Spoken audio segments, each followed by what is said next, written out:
Welcome everybody, and thank you for attending today on our webinar, Talented Learning, the intersection of formal, social, and experiential learning. I'm John Lay, and your co-host for today's webinar, and I'm excited about today's webinar and preparing it and introducing you to Charles Gould here in just a moment. But I'm also excited because the topic is obviously catching around the world, as we had registrants from over 30 countries for today to come to this webinar. And so I think everybody around the world is trying to figure out how to bring all learning into the workplace, and that's what we're going to talk about today. For you to sign up for today's webinar shows that you're a lifelong learner, that you're directing your own education, you're learning on the job informally, and that's what today's presentation is all about. It's about taking lifelong learning and the way that you learn informally and socially every day and bringing that to the workforce, or the workplace rather, in a measurable and a scalable way, and using that as a competitive advantage. But first, let's do a quick introduction. Slide. My name is, as I said, John Lay. I'm the CEO and lead analyst of Talented Learning, and I'm educated as an instructional technologist and spent the last 20 years squarely in the middle of the LMS and e-learning industry. First managing teams to create CBT content before there was even e-learning, and then I spent 13 years selling and studying learning management system and learning management system requirements. And I spent the last 18 months as CEO and lead analyst of Talented Learning, and I co-founded Talented Learning to study the learning technology marketplace, everything that's out there, and provide an independent, unbiased, unvarnished analysis for my blog readers, webinar attendees, and clients seeking help in purchasing and thinking about learning management systems. And to that end, I formally reviewed now 77 LMS solutions in the last year, and with every single one of them, I've had in-depth executive conversations about the business goals and focus of the organization. I took guided demonstration tours looking at both the administrative side and the front-end side to study how it works and what it's good at. And then I took it for a self-exploration drive in every case. And so I've really learned a lot about what's out there from a feature and functionality and a business focus. And it's that process that led me to discover Brightwave and their amazing progress with informal learning, and their chairman and my co-host today, Charles Gould. Charles? Thanks, John, and thanks for inviting me to your webinar. Yes, I'm Charles Gould. I'm founder of Brightwave, and Brightwave for almost 15 years has been in the business of designing e-learning solutions for large global corporate clients. Much of that has been the design of content-based courses, online courses. But in the last couple of years, we've looked at how the technology can be used to go beyond the course, and that is where our concept of total learning has emerged, and something which we're very excited about. Brightwave also is the owner of total learning platform, which we'll talk a little bit about, called Tesselo. Before Brightwave, I was a PwC learning consultant in London, and we are based primarily in Brighton in the UK.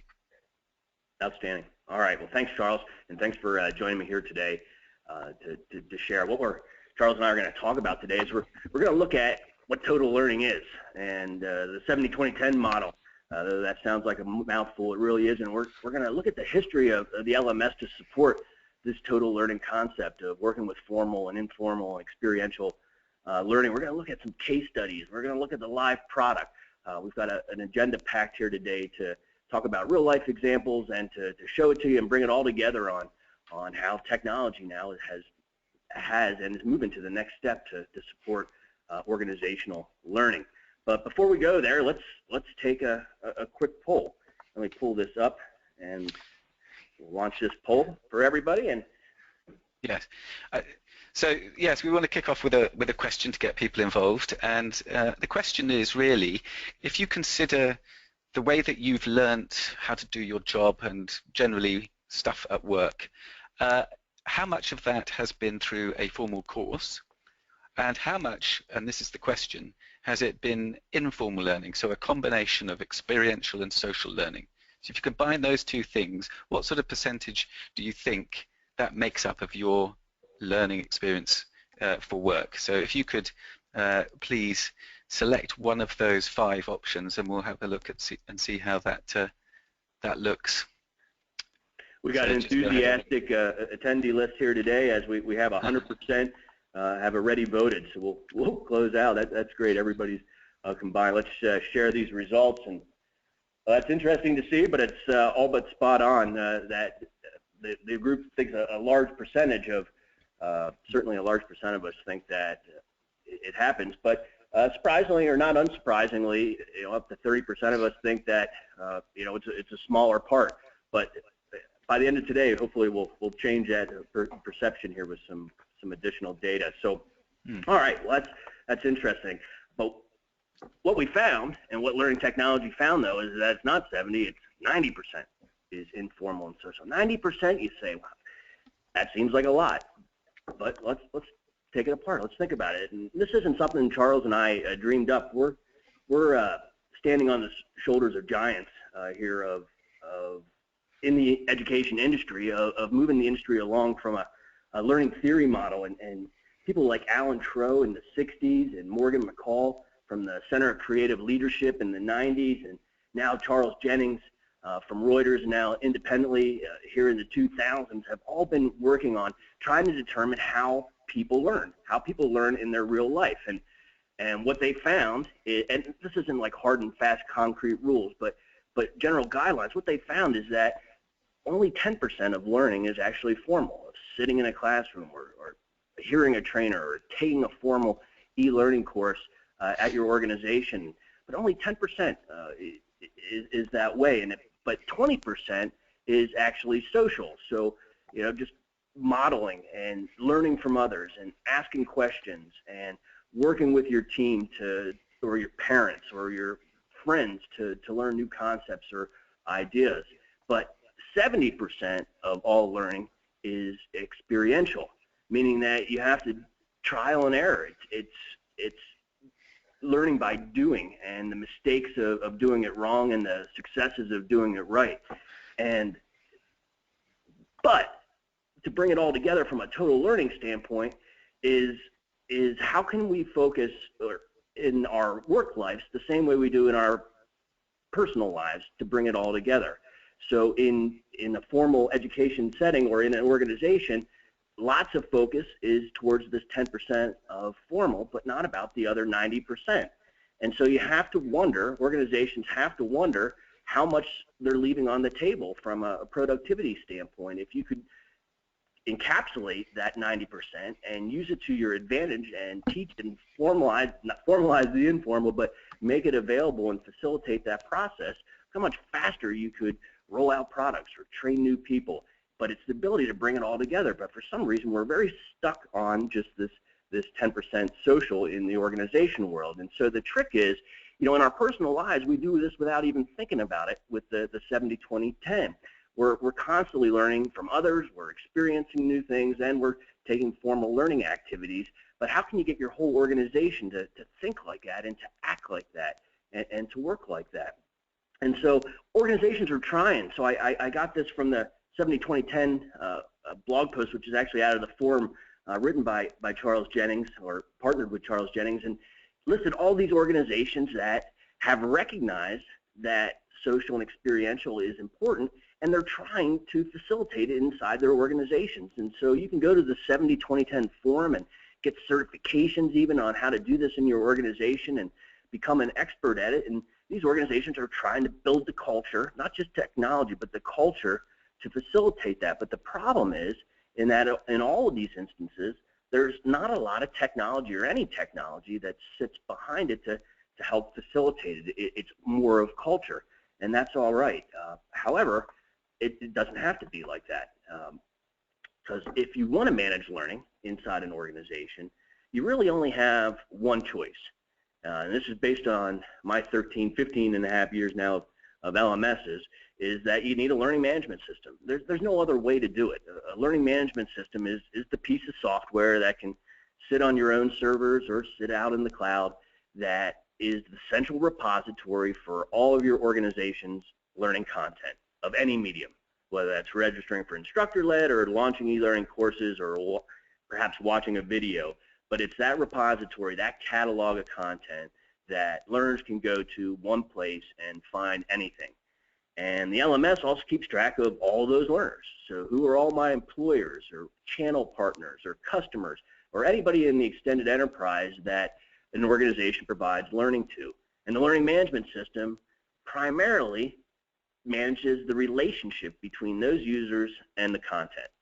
And in a nutshell, that's a learning management system. And that's the only way that you can manage learning in a corporation. And believe it or not, there's 600 plus organizations globally that identify themselves as a learning management system, making it very confusing to find the right ones. But based on the 77 of the 600 that I reviewed, and granted that's not even 20% yet that I've got to, my goal is to review all of them, but this is what I found. We're great as an industry in formal learning. We can manage that 10% a million ways from Sunday, and we do, and we're good at it, and we can report on it, and we've got it all figured out, and there's probably not a scenario of formal learning that hasn't been figured out yet with a learning management system. Very mature marketplace. You look at social learning, and I only give it a 2 stars, because though out of those 77 LMSs, quite a large portion of them had social learning components, the ability to maybe participate in a forum or share a document or something like that. They're typically bolted onto a learning management system in a separate place from the learning, and they're very unused throughout time. And so though there is some capabilities there, it's poor. And as for experiential learning, there's nothing. There's really nothing in the industry that helps manage that process. And so formal learning features, notice the trend here. You manage content, you manage users, you manage audiences, you manage programs. But it's hard to manage experiential learning and social learning. And so, LMSs are focused on the managing piece because it's measurable. That's why they're so good at formal learning. That's why they're 5 stars, because you can save organizations money through the automation of content, through the automation of training, and through the reuse of content, create once and deliver many times, and create to a high standard so that your e-learning is the best instructional piece of content that you have, and use it over the world time and time again. And you also save money through risk avoidance. And both of those are very measurable, because you know what you spend on training before you implement a learning management system, and what you spend on content and trainers and airfare and facilities and lunches and all the things that you had to do to support live classroom. And you can measure the savings very easily. And so to sell learning management systems, which were traditionally very expensive, you had to measure well. And so everything was focused on this formal learning to sell it, make the business case, and have organizations buy it. But in the process, they really forgot about that other 90%. How do we support that? And it just got left behind. So let's look at each one of those pieces real quick of social and experiential, and we'll look at what's here now, and then we'll take some examples from the industry. And so what is social learning? People learn through observation and modeling. You do it from the time you're a baby, making eye contact. You do it to the day that you die.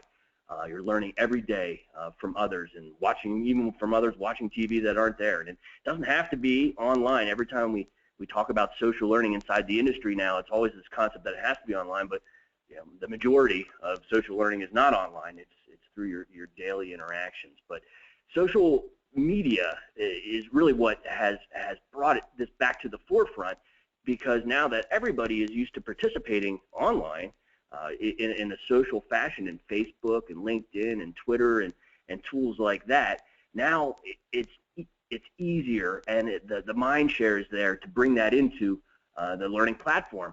But the learning management industry could have been Facebook. We could have been the ones that had the multi-billion-dollar idea, and guess what? We did in learning management systems. We had coffee shops and discussion forums in LMSs 15 years ago when I first started working with them, and they were always inside. But what happened is that they couldn't get, everybody liked the idea of them, but they were too top-heavy. It was the admins in the organization that was responsible for populating the content inside the social forums, answering the questions, putting the thought leadership up there, and that's a hard thing to do. It's hard to come up with content, and it's hard to come up with a lot of content on a regular basis, without a doubt. It's almost a full-time job.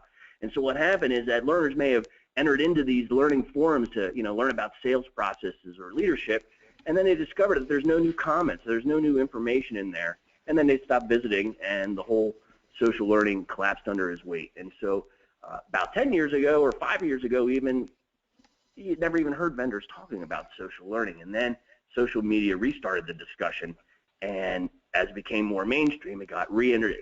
LMS vendors dusted off that capability and brought it back out, but as I mentioned before, it was bolted on. It was always in a different tab, in a different place. And so the advanced features, or what organizations are doing now to push the envelope, is to bring social learning right into the core interface, that it's seamless with the formal learning, that it's just a part of the interface. You don't go to a different place, it is the place. And it's to combine that formal and social learning and to do things that we're familiar with in our real lives or in our personal lives, with news feeds and liking and words and things like that. So I'll take a breath there and pass it over to Charles here. He shows us some great example of how 3M and Brightwave and Tesla is doing that. Yeah, thanks, John. And no, I think you're right that social learning in the last few years has or even recently is really very much a bolt-on to a learning management system, or a bolt-on to an individual course, or even something that's just sort of separate, floating around. But how about if it was actually integrated into something where people go to for their formal learning and where they capture their own experiences? So you create almost an ecosystem of knowledge development, knowledge consumption, and knowledge sharing. And that's something that I'm just going to talk about briefly now in the context of one of our clients, 3M, the multinational conglomerate. It was, as you can see on the screen here, this is what they've called their abrasives university, but it's a total learning system. Their abrasives division specializes in things like deburring and sanding and polishing, all sorts of products, huge industry. And this is an academy for their salespeople, some of their marketing people, and pre-sales technical people. And so they come here and they have access to a whole range of knowledge, but they also have access to their peers. So you can see the community section in the center of the screen is a very prominent part of this total learning system. So we move on to the next screen. And you can see what within that communities section, you begin to find a lot of the features that people are familiar with in using online social media, which almost all of us do.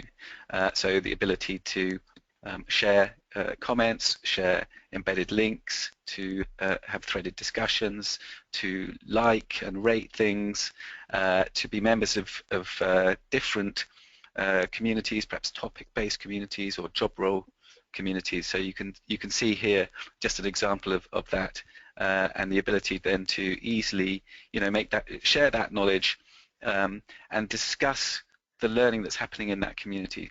So if you move on to the next screen, you can extend that, and again, using many of the sort of conventions of social media that we're familiar with in other sites. So things like latest trending activity, what's the most popular content, and also who among your peers and colleagues are perhaps most active and the top contributors who might be willing to share more or are particular experts. So we're just touching on this, but I think the key point goes back to what you were saying, John, about social learning being separate. The key point is that social learning is a form of informal learning, if you like. It's something that we do instinctively all of the time, but it's not a separate activity, and therefore bringing it together with with content and other ways of sharing experiences, we think is the way that you can really exploit social learning properly. So I'll hand back to you now, John, to take us on to the next section. Great, thanks, Charles. Thanks. That's a great point. With it solves a lot of the challenges of 15 years ago by putting the content creation and sharing in the hands of the learners, and so it becomes such a more powerful tool now, integrating this with learning that it ever was conceived 15 years ago, on building this in, because it just makes it the solution and the content living and breathing and always growing, and makes it a place that learners want to come back to it. And so it really solves all those historical challenges by bringing these together in one seamless place. But what about the other piece? The other piece is experiential learning. That's a big word. It's the process whereby knowledge is created through transforming experiences. And that's by David Gould, who's another one of our giants here. We're standing on the shoulders of studying experiential learning and how it works. But anybody that's a scientist or remembers science from their school days will see this is not a whole lot different than the scientific method, but you actively do something, you experience it, you sit and you think back on the experience. For example, like hit record on a webinar, make sure you hit the button. You create a theory about why it happened, why something went well or poorly, and then you test out that theory, and you go through the process over and over again. In learning management systems, we don't support any of that from an industry standpoint, and we certainly don't support recording of that, or at least so far. Now it's coming.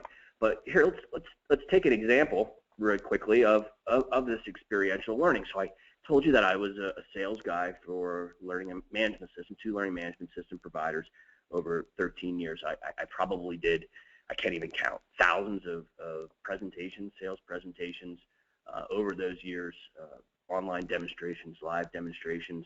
And with each and every one, I went through this process. I didn't even know I was doing it, but I was doing it because it's so easy to be a poor salesperson. It's where everybody starts, and if you don't do experiential and social learning, you remain in that camp your whole career. And so I'd conduct a sales presentation, and I'd analyze every piece of it, from the intro to what people's reactions were, their body language, crossing their arms, whether they were falling asleep, whether they were engaged, were people moving in and out of the meetings, were they texting, and just paying attention to all of those things to see if I could continue to improve. So, what went well in that sales presentation? What didn't go well? What objections couldn't I answer, or didn't answer good enough? And I looked at each one of those pieces, and I say, how can I improve? How can I position the company better? How can I engage my network or my peers or my boss to find out how to improve in this particular part? And then I'd implement those improvements one at a time over the years, or sometimes more than one at a time.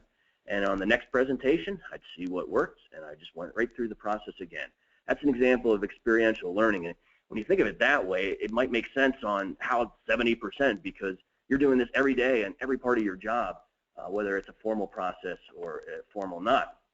So as I said, I went out to the industry and the 77 LMSs, and I wanted to see what all the experiential features are, and this is the slide I came up with, because until I ran into Charles, I hadn't seen any inside of LMSs. So Charles, tell me how you guys have approached this, and how you, out of anybody, have figured out how to bring experiential learning into the learning management system.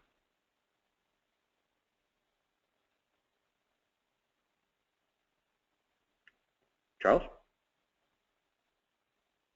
Sorry, John, I was on mute there.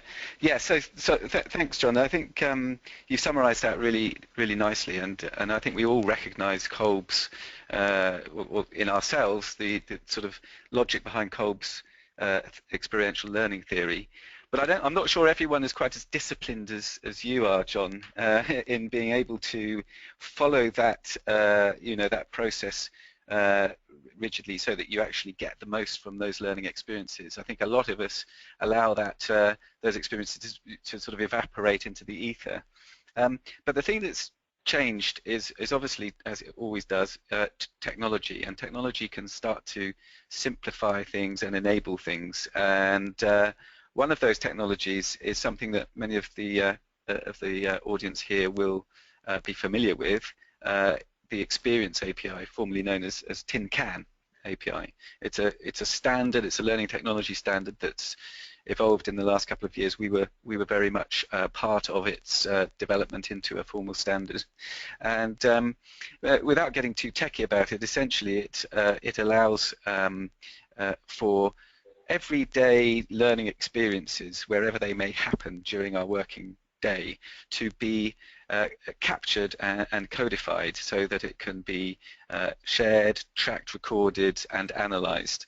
And that makes things very, very interesting because it facilitates that really valuable process of experiential learning without us having to always be as disciplined as you, John, in remembering how to, to go back and reflect on the experience we've had. So if you just move to the next slide and look at how that can be implemented. So this is an example again within Total Learning System of how those experiences can be tracked and logged. This is a log of it's my learning record store. It's a log of my experiences that I've decided to track, and I can do that in a variety of ways. It may be that I use a native app that goes with this system, which can allow me to capture a video or a photo very quickly, just as I'm maybe in a meeting or something, and add some comments or reflections on it. Or it could be using a smart little bookmarklet that sits in the browser where I'm browsing something and I find a website that I'm learning something from. I can capture that. So if we just pop to the next slide and see how that happens, it's very quick, but it also allows for either there at the moment or perhaps later on some reflection, which is, as Kolb says, a really valuable part of being able to turn learning into improvement and changes in behaviour. If we just go to the last slide on this section, we can see that process of reflection and sharing of experiential learning can be extended perhaps to a manager, and this adds a coaching layer into this total learning system, which becomes really quite powerful. So coaching is an age-old process which is very much based on individual experiences and reflection, and it's something that I think, again, the technology can now allow us to build into a total learning system and experience. So I'll hand back to you now, John, for the next section. Thanks, Charles. Thanks. I think another ancillary benefit of being able to add your experiences. So, if you had this and you were documenting this call, or you listened to an audio book, or you took a lynda.com course, or some other thing like that, all those are, you participated in a massive open online course, a MOOC. All those things have documented value, I think, on your profile, even if it's not from a sharing standpoint, just to maintain that from a performance appraisal and an improvement standpoint is another big thing that typical learning management systems can't do. If that learning is not within that documented or cataloged within that system, you just get nowhere, or there is no other experiences. And so it's very incomplete picture of the kind of employee that you actually are, and how much you actually know, and the value that you're providing the organization if you don't include or provide some way to include that experiential learning. So let's take another poll.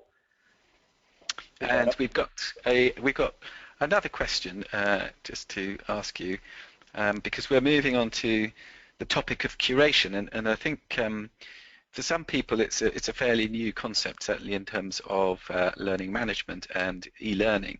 So we have a question here which we'd like you to answer, and it's what of these different phrases or descriptions best defines the word curate in learning management systems speak? John, you might just explain that first one, because it's probably a US, a little bit of a joke there. Yeah, our sloppy language here, we don't pronounce the member of the clergy any different than the word curate. We pronounce it the same both ways. So it's a curate, yes. Curate, yeah. We don't say that. So this is a US thing. All right, let's close that out. Cool. And we'll share the results. And yeah, interesting. 63% chose that humans identifying, assessing, and cataloging valued content is the definition of curate, and that's exactly it. It's different than what Google. I mean, Google kind of does it because it's cataloging search engines and popularity and things like that. But the difference is, from a learning platform, is that you got to have the humans, that human factor, to be the actual ones that are that are cataloging that content and sharing it with others is the process that really makes it powerful. And even if we don't use the word curate very often in the U.S. yet, we do it all the time without knowing it. We do it on social media by looking at content. You look at LinkedIn and you see that somebody posted an article and it's got 343 people that have viewed it or commented on it. It's very easy to click on that to see what it's all about. What caused that hype? Somebody curated that. We can see that it's the most popular. We can like it. We can comment. We can share it. We can share it broadly. We can share it to groups that we belong to inside of LinkedIn or other tools. And so we already do this process. We just don't do it from a learning standpoint, from an industry standpoint. But when you curate content, what you're doing is you're making a broader availability of it. You're pulling out the best. You're eliminating the worst. And you can even pull it into formal learning activities or formal learning plans. And a similar concept is when you're on iTunes or YouTube and you create a playlist and you create songs that you can go back to. Well, think about learning now, the capabilities of having a learning playlist of a series of activities that were curated from all over the world, brought together in a path that new employees take or new customers can take. That's the power of content curation and using that with your coaches and your mentors as a way to develop yourself. And so I'll hand it back over to you and we see how you're curating content. Yes, I mean, I think if we jump back to the 70-20-10 concept and the discussion about formal learning, and in fact, a lot of what Brightwave has been doing over the years, it's often been when we think of content, we think of courses, but actually, I think we need to think of learning resources and not just courses. So if you could move to the next slide for me, John, and just looking at this again at 3M. You can see that probably in common with almost all organizations, there's digital knowledge content that's available from multiple sources inside the organization in all sorts of different formats, which can be really rapidly deployed and managed so that the learning is kept relevant and up to date. I think almost all large organizations have a wealth of digital knowledge that's sitting there and indeed perhaps produced on a daily basis. So you can think of all sorts of things such as technical information, product knowledge, marketing collateral, sales data, all sorts of things. They don't need to be turned into an expensive course, which may take some time to develop. With the right curation tools and indeed the human intervention to some extent, then that content can be filtered and contextualized and made available very quickly to a particular community of interest so that it's really relevant and helps them to learn. If you just move on to the next slide, you can even begin to think of curating knowledge straight out of the social learning area. So here's an example of where the total learning system allows something that a curator has seen in a discussion and recognizes that as being something that should be made more widely available and more formal as a content learning resource. So and if you just there's another slide that just finishes that one up actually, John, if you just move on, which just shows how that kind of curation tool can be used inside a system like this. So I guess again the point here is formal learning, yes, there's still a real place for the design of a course where there's a consistent pathway or route through something that everyone needs to know, but part of informal learning can be also the curation of dynamic learning resources. So and I think what we're going to do now actually, John, is that you're going to share or allow me to take over the screen so that we can look at how actually all these things can be brought together. So that's great. As that's handing over to you, got a couple questions came in right away on curation. Basically, who's the curator? How do you get that title? Well, it's a good question. It's something which is pretty new in terms of, let me just check that you can see my screen. Just give me the nod Yep. if you can. Yep. It's a fairly new term, so I think it can be a part of the learning and development professional skill set in future.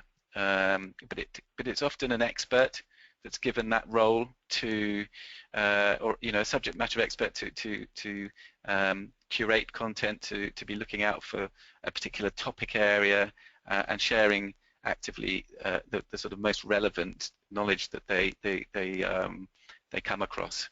Mm-hmm. Okay. So hopefully you can see on the screen now is a demo version of the Tesselo Total Learning System.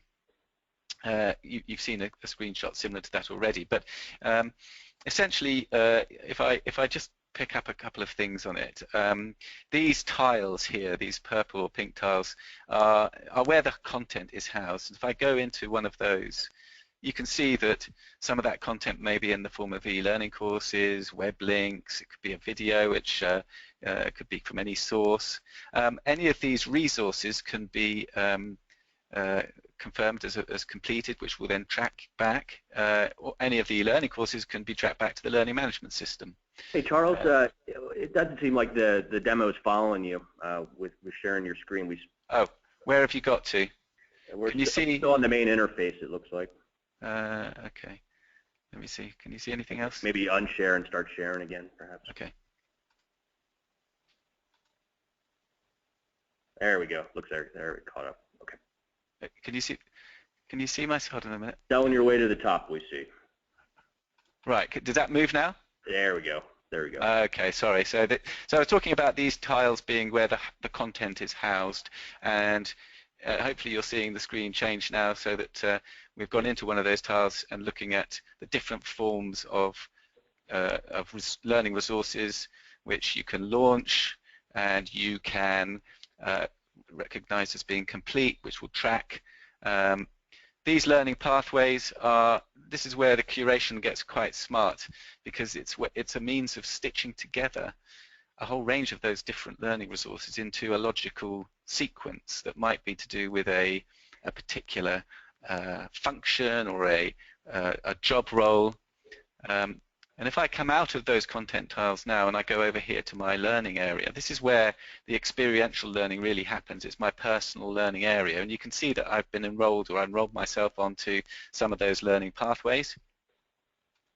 I can enroll myself onto live events such as a class or a webinar, and then here are here's my log of my own personal experiences. And that again, I think I've made the point that what's really important is that I can do that. I can capture those experiences really simply. So let's say I was browsing a website that I found valuable.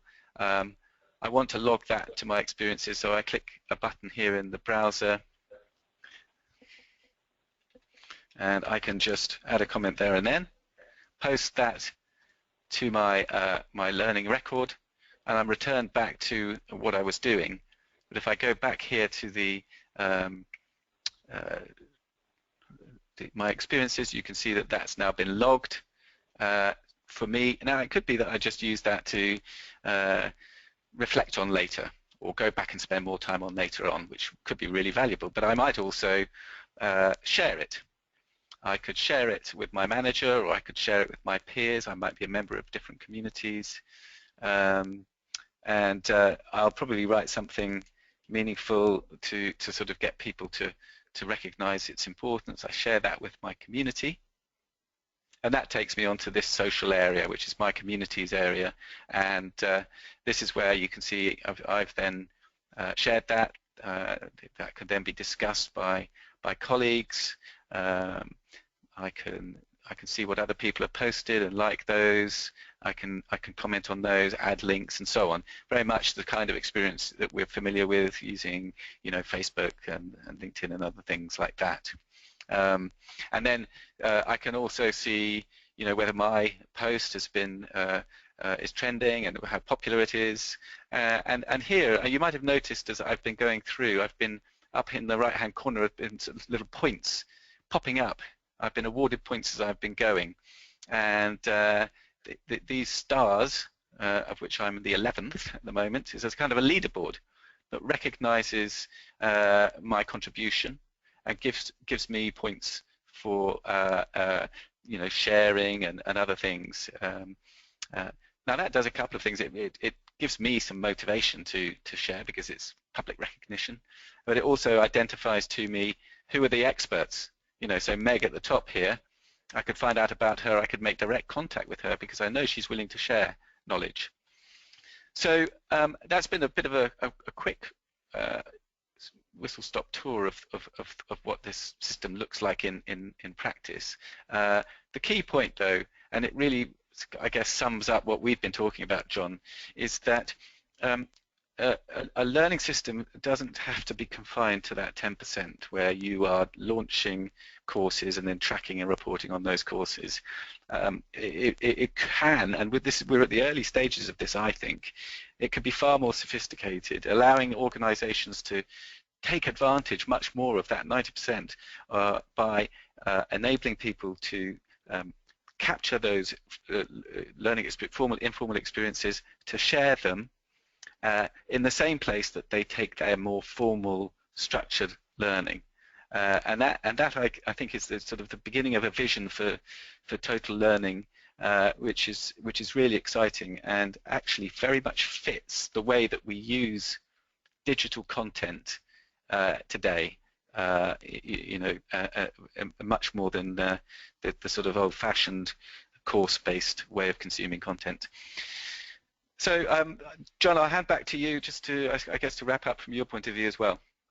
Yeah, fantastic. The lifelong learner in me and the instructional technologist in me is just excited because, you know, we've been talking about this in the industry, talking about pieces of this for years and years, and facilitating it all offline, and to see it all come together, to bring learning together into one holistic place, and to use that as a competitive advantage to have your salespeople sell better, to have your customers learn how to use your product better. All these things are going to move the needle and actually change behavior in a way that the 10% just can't do, or can only do in a 10% way. So it's exciting to see it come together, and to see at the beginning of your journey here bringing this together. Hopefully you can come back and join me here in 6 months or 12 months and show me all the progress that you've made here in pushing the envelope here in total learning and the concept. There's our contact information. Send us emails. Feel free to link in with us and continue the discussion. Charles and I like this probably more than just about anybody, so we'd love to talk about it and answer any questions that you have. And we thank you for attending from all corners of the world today. It's our honor to host you, and we hope you found the session valuable. So with that, we'll sign off. Thank you very much for attending. Have a great day. Thank you. Thanks, John.